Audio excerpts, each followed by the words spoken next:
Hello everyone, and welcome back to another footy show. I am Zach Golfinch. I don't know why I just said my full name, but I'm the host. And if this is your first time here, this is a podcast that is made by fans, for fans, with no expert noise.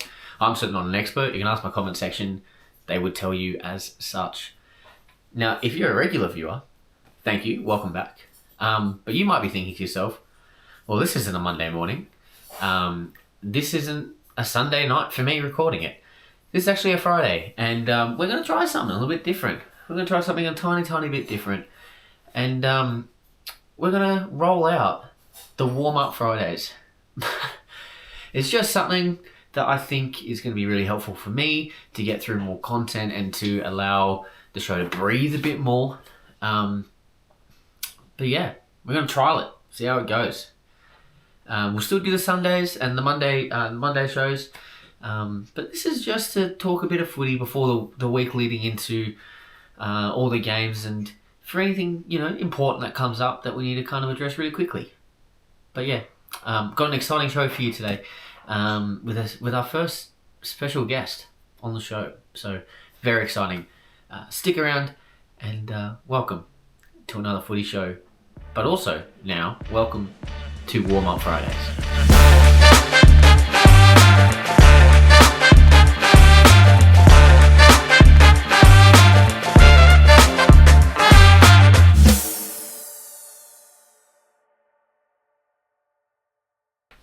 Wow, I actually don't even know how I'm going to start this, to be honest. Well, if you're going to do it like as a section, you just be like, and now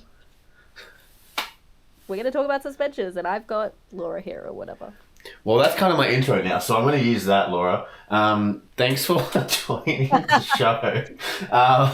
Yeah, I mean, it's good to actually talk to you because I haven't talked to you for a while, really.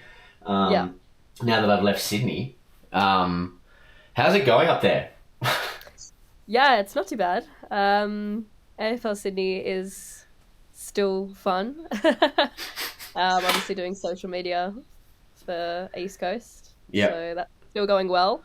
Although our biggest social media rival, Balmain, has been very quiet recently. They have been really quiet, haven't they? I have noticed that.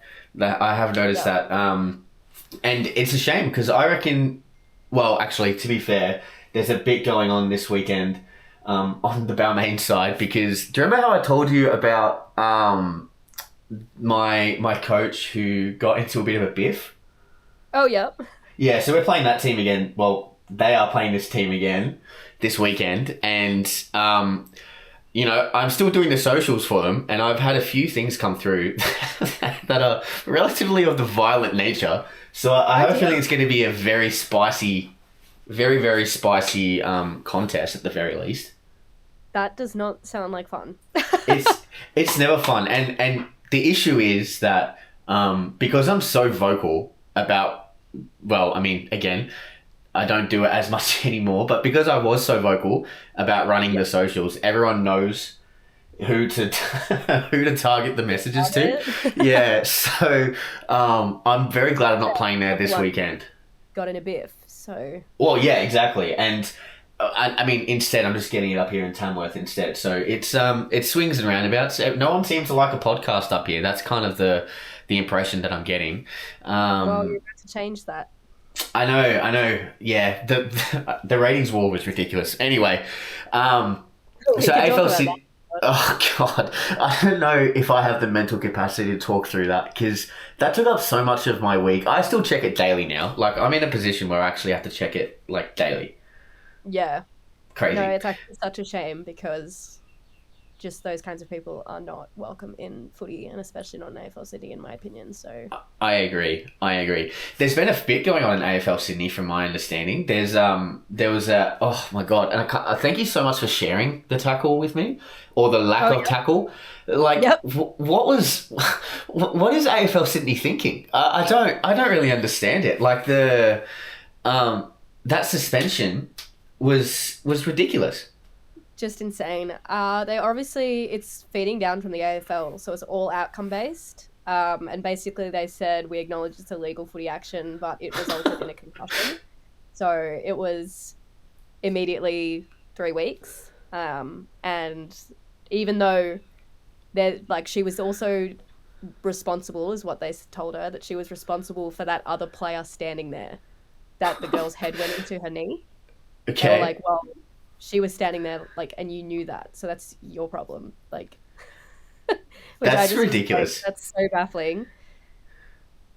That's so crazy, because she messaged me as well, and she was like, oh, well, there's also this part as well, which is that they told her, and let me know if I got this wrong, but she was going to get suspended for 5 weeks, so she had to take an early plea for it. Yeah, so it was more, and then she took the early plea because I think she had rep coming up. Oh, Jesus Christ. So she was going to miss that if she took if she went to tribunal with it. And she would have lost. We've gone to tribunal for a few things, and they just don't care if there's an injury of any kind of head knock or anything, even if it comes from illegal footy action. So it's all outcome-based, which is completely ridiculous, and it's obviously the same in the AFL at the moment. Yeah. Yeah, there's a few going around, and I know that you and I have disagreed on one in particular, which we'll get to. But yeah, it's just so crazy, because I don't know if you saw. Did you see that other one that I put up about the guy from Adelaide? In SANFL? Yeah. Yeah, and how does that get off? That's crazy, right? And look, so I saw it on Facebook, and I messaged the family, and so I've asked them if I'm able to talk about it, and they said, yeah, it's fine, because SANFL's doing nothing. But I think the scariest part about it was, so the kid that got punched, he's 16, I think. Oh my. Yeah, which is terrifying. And the older guy's, in his late 30s or mid 30s. The first thing that I think is terrifying is the age gap, but then you have a 1 week suspension, which is ridiculous. And then on top of that, the week prior in the same league, a guy got banned for life because he hit a bloke and then he faked an injury and then he went down. And I just don't understand. Well, initially I didn't understand the comparison between the two, and then I was messaging the family, and they said, well, actually, it's because the guy who runs the commission and the tribunal in that league, he's neighbours with the offender, and he put in a character reference that said that he was a really good guy. Oh my God, I cannot believe that is the case. This is how you get kids who come and play footy, and especially come in and play seniors. They're just going to leave the game. Absolutely. It's just horrendous. I mean, I don't know, was the first one, was he super injured? The first one? Again, it's all outcome based. We've seen it in the AFL where they've thrown a punch. It's not landed properly. Nothing's happened to the other bloke. And they've been oh, well, they aren't injured, so it's fine. I think the difference between these two, and I think maybe this is where my biggest concern is, and why I kind of wanted to reach out to the family to begin with, was because the first one where he got a life ban, it was blasted all over social media. So it was on Baseline, Dan Does Footy does it, I spoke about it. So it was everywhere. And then this one was very hidden. So the AFL the SANFL, they tried to hide it. And I think, it's kind of scary, because I also then got a message from someone who's a friend of the family, and they had seen that I commented on the post and was like, I hope everyone's all right. He messaged and he said that the SANFL had put out a request to all clubs that only one person is allowed to have access to the footage, because they want to save the reputation of the football clubs. But why? Just kick him out. Honestly, this is where it gets, why are you protecting this one player? What for? Especially after the week before. The fact that he's the neighbour, and it's just completely wrong. It's just so despicable to me. Yeah, it's kind of crazy. And, I mean, I've been very fired up over these. I think that's pretty fair to say. But I just don't understand it. And I mean, last week, even up here in Tamworth, and we had an incident where a kid was picked up and he was dropped on his head. The umpire was 10 metres away, called holding the ball. The other guy was clearly concussed. He couldn't walk off the field. He stood up, he stumbled, his legs gave out. He hit his head on the fence. Oh God. Then I jumped over, and a few of the other, like from the other team, jumped over to try and help him out. And they paid a free kick against us for jumping over the field, jumping over the fence to help this bloke. What? Yeah, and then I basically, sorry, In your league up there. yeah, crazy. And the head of the AFL up here was at that game, and I turned to him and I said about the umpire. I said, look, you like if that's going to be the case, she cannot umpire again. I don't feel comfortable with her umpiring my game, because if that happens, like, I don't want to go to hospital because she's not going to look after her players. She's clearly not got a handle on the game. And it's not, I'm sure it's not just her. Like, I'm sure it happens everywhere. But it was the first time that I'd really ever seen it, like, in person. And it was so scary.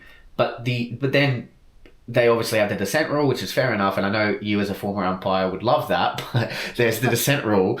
And she then umpired my game.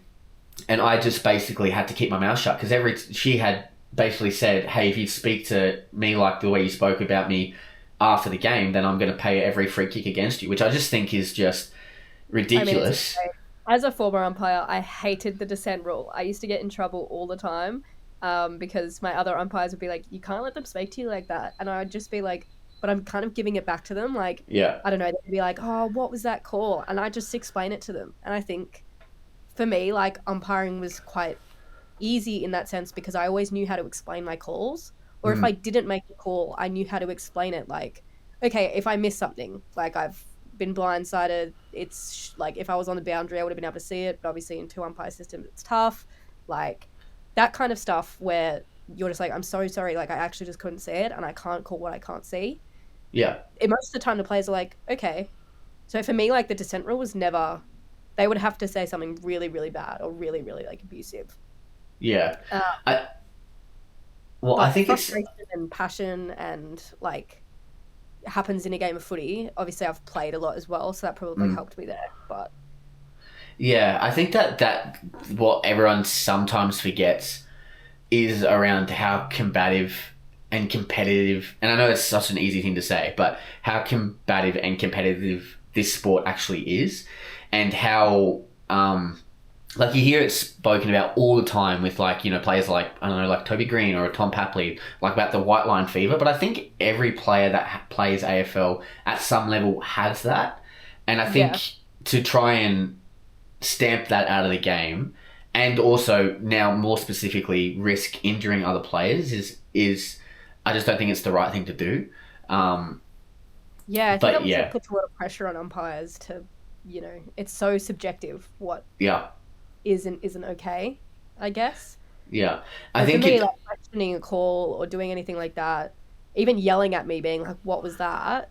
I can respond, because I don't find that to be dissent in my eyes. Yeah. It's like not super demonstrative, it's not like aggressive, it's not no, it's just, you know, frustration. Honestly, I'll say this with love to all AFL players out there. There are so many who don't know the rules. Yep. Like, I haven't played a holding the ball rule. It's like, why wasn't that calling holding the ball? And I'm like, because he didn't have prior. What do you mean? Yeah. You know?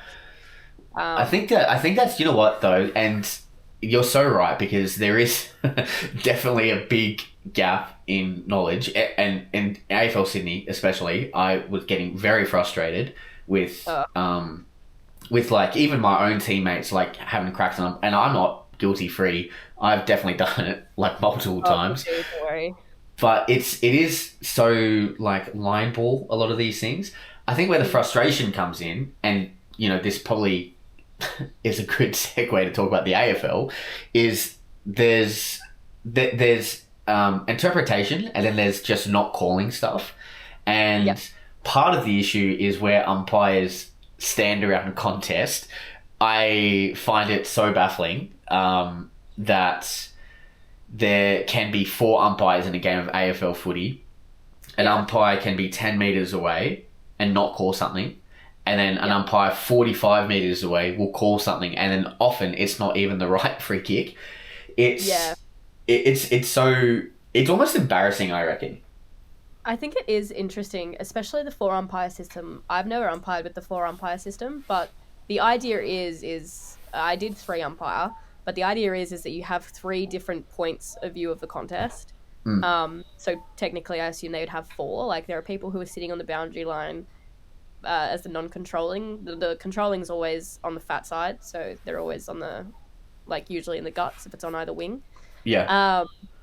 But yeah, I just think, I don't know whether it's helped much, to be honest.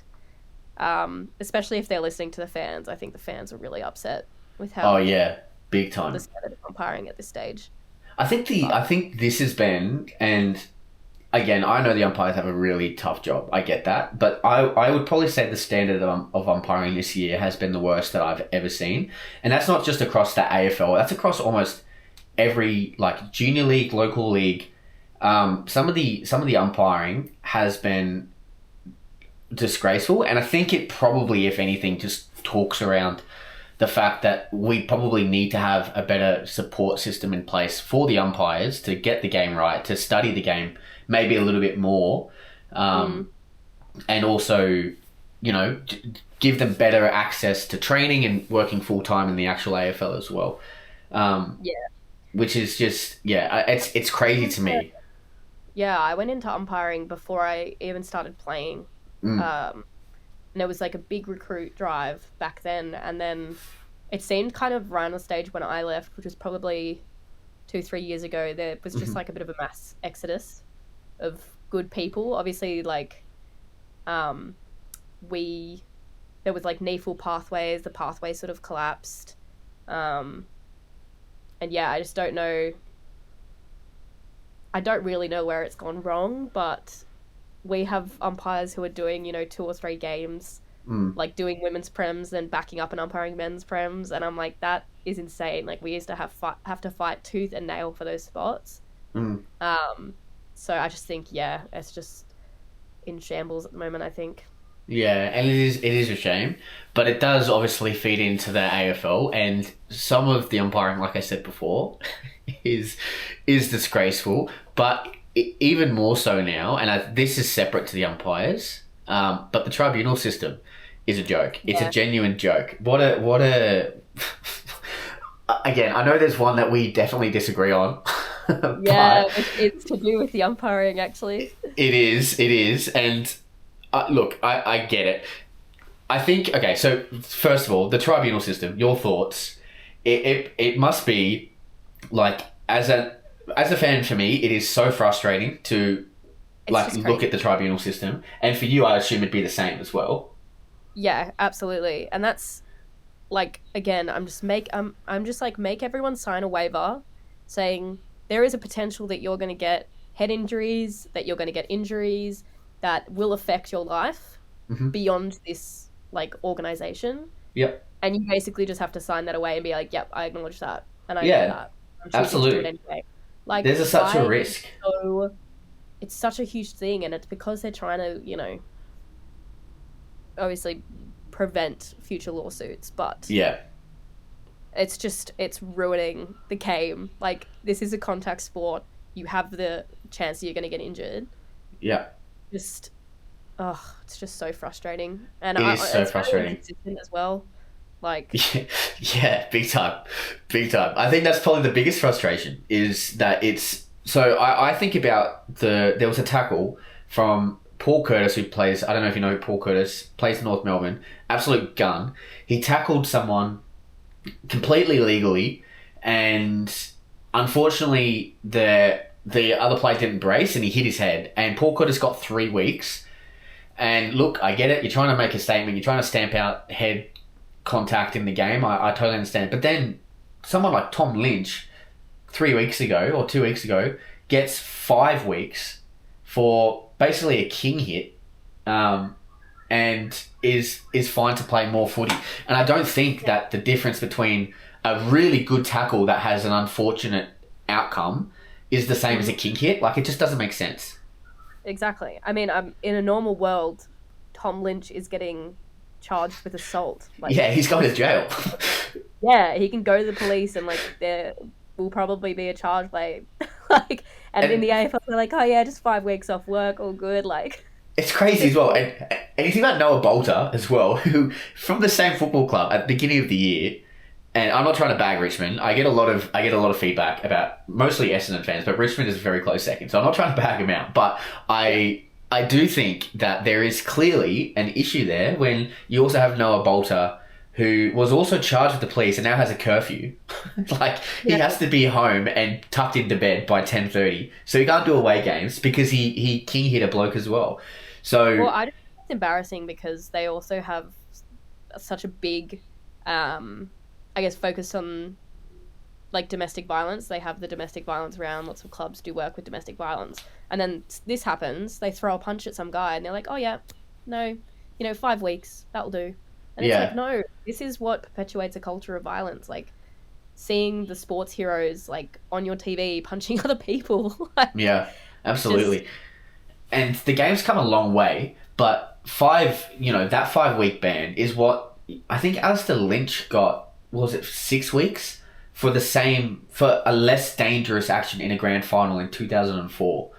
So you can't have, how can you say that there's a change in how you want to adjudicate it or a care if there's not even a drastic change. And again, I'm not calling for larger suspensions. That's the opposite of what I want. In some cases, I don't want anything to be a suspension, but in this case, you kind of have to make the argument that, like, it doesn't make sense. No, I do agree. I also think, unless you're Toby Green, that bumping into an umpire around contest should not be... It should be a free kick, absolutely. It should not be sent to the tribunal. That's ridiculous. He got sent straight to the tribunal. I know. I think that one was an interesting one because obviously he'd done it multiple times before. This was the 4th time in 2 years that he's done it.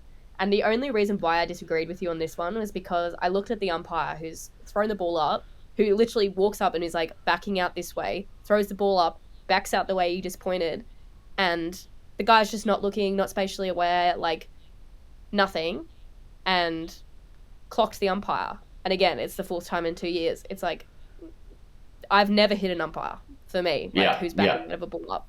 I've just like been spatially aware and I've realized where they're going to go because they just told me.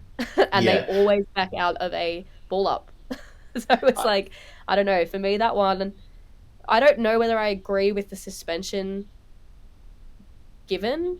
Was it a suspension or a fine? Well, he went to tribunal and they initially asked for, I think it was a week, and then I think they must have heard the feedback and they were like, oh, okay, maybe not. Here's a $5,000 fine instead, which is so I actually crazy. Like, I'm fine with it being a fine. Like, Me too. Take your money.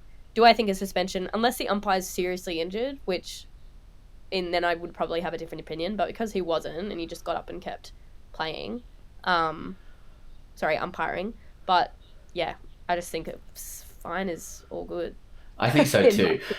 Well, I think it's okay. So the umpires aren't out there to play. They didn't sign up for the contact sport that you're participating in.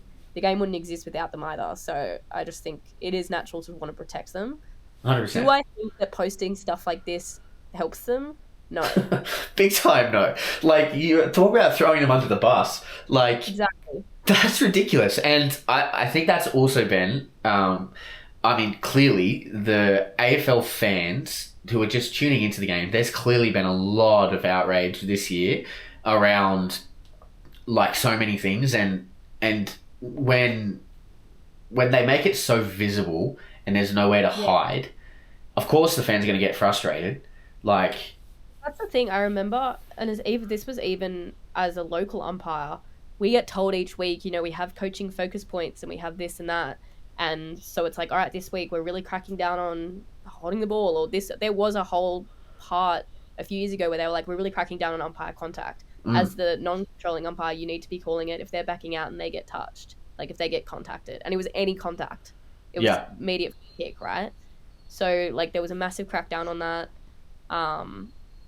But yeah, I just think posting it and putting the umpires on blast, it doesn't help the situation. Like, we're already struggling for umpire numbers at a local level. That's obviously going to feed back up into the top because there's not as big of a pool of talent to pick from as well. And then, they're posting this and just letting the umpire get absolutely flamed in the comments when all he did was back out from a ball up. It's just like, God, just don't even put the clip in. Yeah, just put out what it is. Yeah. Yeah, just like tribunal, who was fined for this, and if Yeah. people want to go find it, they will. But I mean, the clip for me is the thing that I look forward to the most, because I know that you reached out because I was commenting on some things around him being pushed into the contest, and yeah, and that was right. look, yeah, absolutely it was, because you could clearly see what everyone was going to be talking about. It was going to be it was either going to be Lachie Neale pushed Cherry into the contest, or it was going to be the umpire shouldn't be there. Yeah. Now, look, umpire clearly needs to be at that ball up, right? But there is, I think, another element. Like, they're running backwards, but also so are the players. Like, it's very intricate, and there's I was thinking about this because there's such a duty of care that the players already have, right? Where they have a duty of care to themselves and their teammates first and foremost. But now they have the duty of care with their players, their opposition, which sure's fair enough. That now they have a duty of care with the umpires. It's a lot to think about, and I don't think it's that much to think about. You don't reckon? Because I reckon if you've got footy for more than a year, you know where the umpire's going. Yeah, I think that's fair. But I think, things like, for example, for example, there was another one in the same game where the umpire it's like a switch kick and it goes across the field, and an umpire just runs straight into where the ball's being kicked, and he wasn't there to start. He runs into where that ball is getting kicked. Is this the one? It was like near the 50. Yeah, and the umpire gets in the way. Actually, I don't think he would have gotten cited for that. I don't think there was anything about him being cited for that. But the umpire was actually running into the wrong spot. He should have just kept running into the boundary. So that is an umpire error. There wasn't even a free kick in that instance. That's what I mean as well. It wasn't even a ball up. So what happens is the ball goes over, and he gets, like you said, he gets in the way. The ball gets spilled, and it turns into a Brisbane goal. When in the context of the game and how close it was at that stage, we know how shitty Carlton are. They are so shitty. It's ridiculous. But they were so in that game at that stage, and they were out and looking for a really quick switch and rebound. So it's just baffling that the umpire doesn't even have the common sense to be like, you know what, I got in the way, let's do a ball up. If the ball touches the umpire, it's play on, because they're technically a part of the field, they're a part of the game. So that's what we're always taught as umpires, is it's just play on. There's nothing for a ball up unless the game is stopped. In a marking contest, though? No. Like, if the umpire's there, then the umpire's there. Like, they're a body on the field, you know what I mean? You got to work around them. Oh, jeez. I reckon that's stiff. I reckon that's real stiff. Like, it sucks. It's not ideal, and obviously the umpire was in the wrong spot in that situation.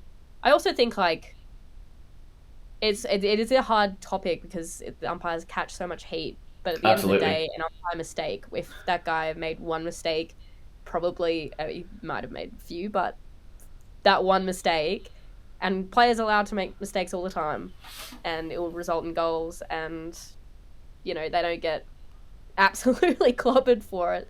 Yeah, so, I think there's a different, I agree. So, yeah, absolutely. And there is, like I said, a duty of care to the umpires, like, whether or not I think that's something that you can be thinking about 100% of the time. I do understand that there is a duty of care. I think it's so different, though, and this is probably where I differ from just around the umpire interference at all. There's such a difference, and not even like umpire getting in the way or umpire contact or umpire touching the ball, even just like free kicks or anything like that. So I think as fans, we expect turnovers from our team. We expect that. That's part of footy. And I think you can wear that more because that's part of the game. And, we love fast attacking footy, and the only way that happens is if the ball gets turned over. Yeah. But I think where everyone gets frustrated is when it's actually not to do with skill execution. It's to do with obstruction, is when the people get frustrated. There is, something for the rule to be changed. But as it stands, it is just play on, which I don't think is the fault of the umpire at all. No, and this isn't ever really directed at the umpires either. I think this is all the criticism that I have is directed pretty much solely at whoever's... It's an organisational thing for me as well. Yeah. I think it's got to go to the heads. Pardon? I think it's got to go to the heads of the AFL. Andrew Dillon, I think, has some... and I know Laura Kane was looking after it, and now she's shifted into something else. I don't quite know what she does now, but Andrew Dillon's, I think, almost got to stand up and take some accountability for it, because the way that it's moving at the moment, and the feedback from the fans is probably the most vicious and visceral I think I've ever seen. The AFL need to step up. The heads need to step up and show some leadership, I think. Because then the umpires don't get credit. I'm sure they will get crucified, but it'll be less, I think, obvious, because the umpires, they have to do what their job is, and again, it's also part of the game. You go to the game not to abuse anyone. Obviously, that's not what you do. And if that's what you do at the game, at local level or at senior level, the game's not for you. Grow up, move on. But there is a certain element of, if something doesn't go your way, it's live sport. There's always going to be a reaction. Definitely. But the AFL has to own it, I think. That's where I think the umpires are getting criticised. Yeah, and it is obviously feeding down into... I remember making the choice, should I umpire, should I play? And then I was like, I have so much more fun playing. Umpiring is really hard. You're getting abused every 5 seconds. Yeah. People are yelling at you being like, that was ball. And you're like, no, it wasn't. You just don't know the rules. So I remember it being quite draining, to be honest. 100%. I would never want to do it, ever. Ever, ever, ever. I struggle to play sometimes, let alone umpire. It just doesn't seem... I'm sure it's super fun and it's really rewarding, but I would hate to be in their shoes, and the criticism really is never directed at them. Thing, right? People would hate to be in their shoes. They're all happy to throw, abuse at them and everything, but at the end of the day, they wouldn't be able to do it. So there is something to be said about that, and it is feeding down, I think, into the local levels, which is a real shame, because I did like it for a really long time. But towards the end, became a lot. Absolutely. Now, you got into a spat with someone, I think, on one of the other suspensions as well, didn't you? Which one? I think it was the Jackson Binns one from the VFL with the dangerous tackle. The one that was crazy that they posted that. Yeah, wild, huh? It just doesn't make sense. But I think that kind of just speaks to how frustrated everyone is and how quickly they are to... That's another outcome-based thing. If he pushed that guy did not hit anything, he would have been completely fine. It was a legal footy action. There was nothing wrong with the push. It was in the side. It was whatever. But because he's hit another person, immediate suspension. And it's crazy. He's hit another person and resulted in an injury, suspension. Yeah. And that's the other frustrating part, is because there's one that they have highlighted, which is that tunneling action, which, as a backman especially, I hate that action. When you go up to fly and then someone takes your legs out, and they have been so vocal about it, but they don't pay it. But then they'll pay for a contest push. It just doesn't make sense. It's so confusing. I know. I just think we're really... I know that there's a lot of legal things that we probably don't understand.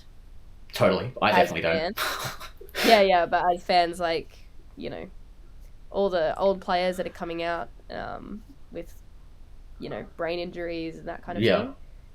So they're obviously trying to cover themselves there, but there does need to be a point where it's not outcome-based. Oh, totally. It should be the action, right? It should be the intention of the action. It should be, and definitely, if I king hit someone and they end up being really concussed, that should add to my weeks, right? Yeah, 100%. If I push someone and they get concussed, it should just be incidental contact. I agree, and what I think it should be is, I completely agree. I think it should be that you have to be. So they have a grading system. This is the part that's so frustrating, is they have a grading system around careless or intentional, and then high impact or medium impact. Grade it off that specifically. Is it intentional or not intentional? If it's a footy act, don't suspend them for it. And then if it is intentional and then it is high impact and then there is a result of a concussion after that, then add weeks to it. I just feel like that's just a really simple fix. Yeah. And it's so here nor there. I can sling tackle someone and they cannot get concussed 5 times, Yeah. and then I can do it the 6th time, and then I get concussed, and I'm done for. And I just 100%. feel like it's before that, you know what I mean? Like, Yeah, it 100%. should- Like, you want to stop it. Yeah, exactly. I don't know whether it's nipping in the bud, like, the way that they want it to. It's just so frustrating. And it definitely does pull people away from the game, I reckon, as well. Like, people are just, they're almost borderline.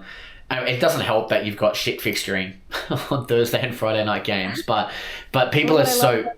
No. I love Thursday footy. I love Thursday night footy, but, like, having Essendon on 6 of the last times is ridiculous. Oh, really? Yeah, that's wild. Like, there's a floating fixture. I got frustrated about it last week. I'm not going to do it again. It's just, it takes up too much of my fucking time. But but that's also part of it. Like, everyone it's just so worked up. Speaking of worked up, do you reckon, how fiery do you reckon next weekend's going to be? Very fiery. I do love a Sydney derby. Yeah. And Swans are going to win. That's rich. So I think, yeah, I mean, obviously you're a Swans fan. I'm a Giants fan. Yep. And we're obviously having, not by much, let me tell you, by the way, but we're obviously having a better season right now. I expect it to be very close. I think it's going to be a good game. Well, look, the Swans, we're definitely not making the 8. I don't think we're making the 8. You don't reckon? Nah. You'd have to beat us tomorrow. Too much people. Pardon? You'd have to beat us tomorrow. Because I think you have to win every single game, don't you? Yeah, so we can't lose, and then the people ahead of us also need to basically just have a stinker. So well, the Dogs, I think the Dogs are the only ones that you guys would be competing with, and I think they'll lose tonight, and they're already a game out of the 8, so that would put them 2 games out. So you might have a chance. Potentially. Look, I'm keeping my fingers crossed, but I'm also not having any expectations because I'll probably be disappointed. But yeah, absolutely. But we always seem to bring it on Derby Day, and like the game earlier this year. Yeah, I don't want to talk about it. Yeah, that was tough. I remember it's been such a long time since you guys have beaten us in every single contest, like for the year. Like, I think it's not since we were really, really, really poo has that happened. And then last year it's happened, and I reckon it's going to happen this year as well. I'm so nervous for next week. I think we're going to lose. Look, I would love to win because winning against the Giants is always fantastic. Yes, it is. I'm sure. Must be nice. A few injuries obviously still plaguing us. So yeah. That'll be interesting to see who comes in and out. I think Rampy's back this week. That's good. I mean, you got Papley out as well. Oh yeah, poor guy as well. Like Paul McCartan. Oh, do you reckon that's done for him? I don't know if it's like his brother, but because he had one last year as well, didn't he? Yeah, I think he's had a few knocks. Oh wait, he had one against us. I'm pretty sure Cal Brown hit him in the head in a bump, and he got concussed from it.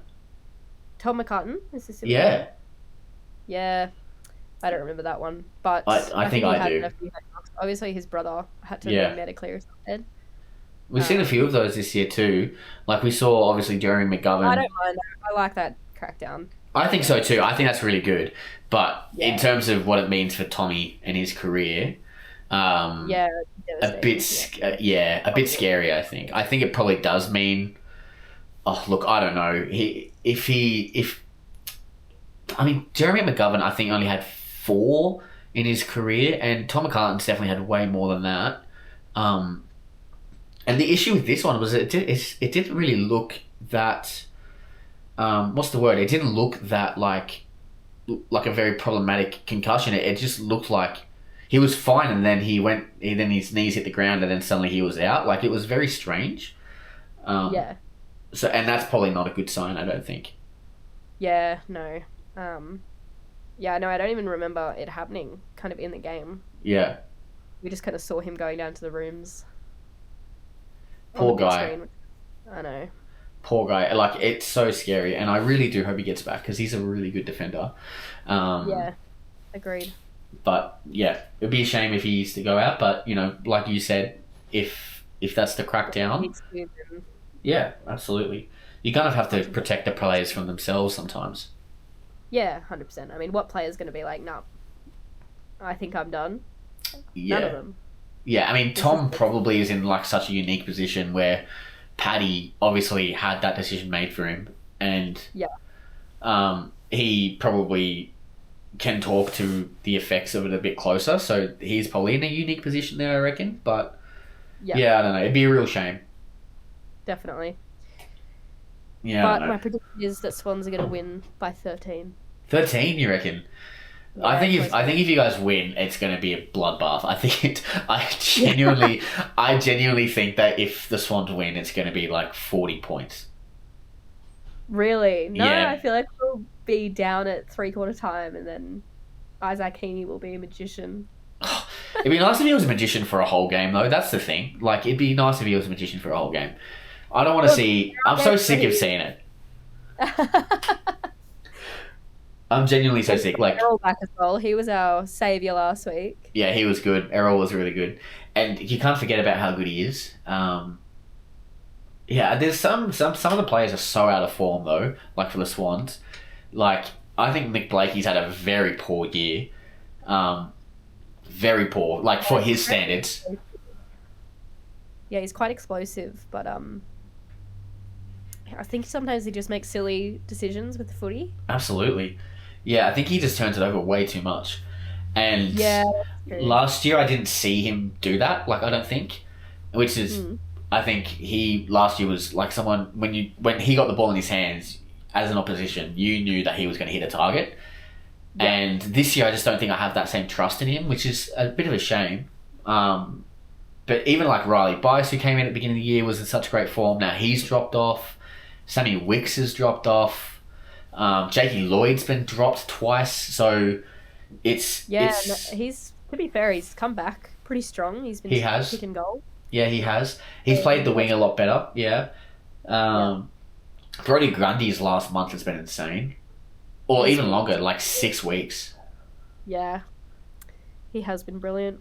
I think the talk has been number one player in the comp.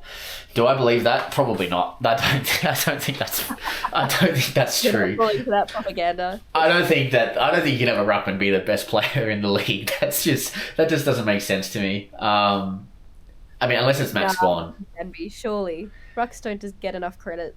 They get more than enough credit. Do you see the money that they're throwing out rucks these days?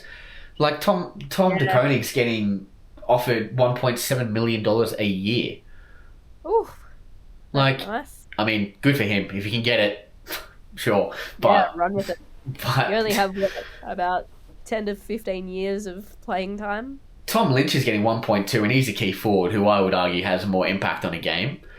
And for Tom de Koning to be getting 1.7, that's ridiculous. Yeah, I mean, it's all about what money they have to throw at him, right? And how badly they need one too. Well, Brodie Grundy, I think, at Collingwood was on that much money, and then he went to Melbourne, and now he's being paid by 3 clubs. So, good for him, really. Yeah, no, definitely. Yeah. All right. Well, that was fun. Thanks for jumping on. Yeah, anytime. Well, who have you guys got this weekend? It's rep round.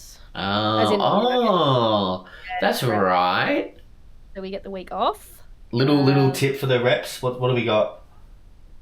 It's going to be New South Wales ACT. They're playing Tassie. Yep. What are the tips? What do we got? How many East Coast girls are in? I think there's 3. So only 3. You guys have dropped right off. Well, it's a combined team with Canberra. Yeah, you guys have dropped right off. Didn't you guys have like 6 in there last year? Yeah, and then they all got drafted, man. Crazy. Yeah, you guys are so good. Footy factory out there. Genuinely footy factory. I know. I'm talking about rucks. Excited for Swans AFLW to play Caitlin Reid. Oh, how good! How good is that? That's unreal. That's so good. I'm actually so excited for W season. I cannot wait. I cannot wait. Me sitting on the hill. Where are they playing? Do you know? Are they playing at Henson? Yeah, lots of being played at Henson. Unreal. I'm trying to think. It probably is Blacktown then, the other ones. Yuck. That's a real sticky ground. I No, hate it's that great ground. facility. It's just so far away. It's yeah. I As mean, speaking as someone who coming from the west, but yeah. I mean that second that that bottom oval at Blacktown, the not the one where they play all the grand final, but like that other smaller one, the AstroTurf one, like just next to it. oh, at Blacktown. Yeah. Oh, it's like a. Like It's the- not AstroTurf, is it? I don't know. I think when we played there last year, it was, but yeah, that was that's a Blacktown. The only AstroTurf is Gore Hill. Oh, is it? I swore that it was. It definitely felt like AstroTurf when we played on it. No, it was normal. I would not be able to play. AstroTurf is the worst to play on. Gore Hill is How the far- worst in AFL City. How far away are you from playing? Probably still a month or so, to be honest. I don't know if I'll get back this year because obviously that's probably I'll be like rotating in finals, which is Big horrifying in. to think about. big in for finals, though. That'd be a huge Big in. in. Yeah, huge in. Get her in. Yeah, I know. Well, we'll see. I'm not gonna rush it.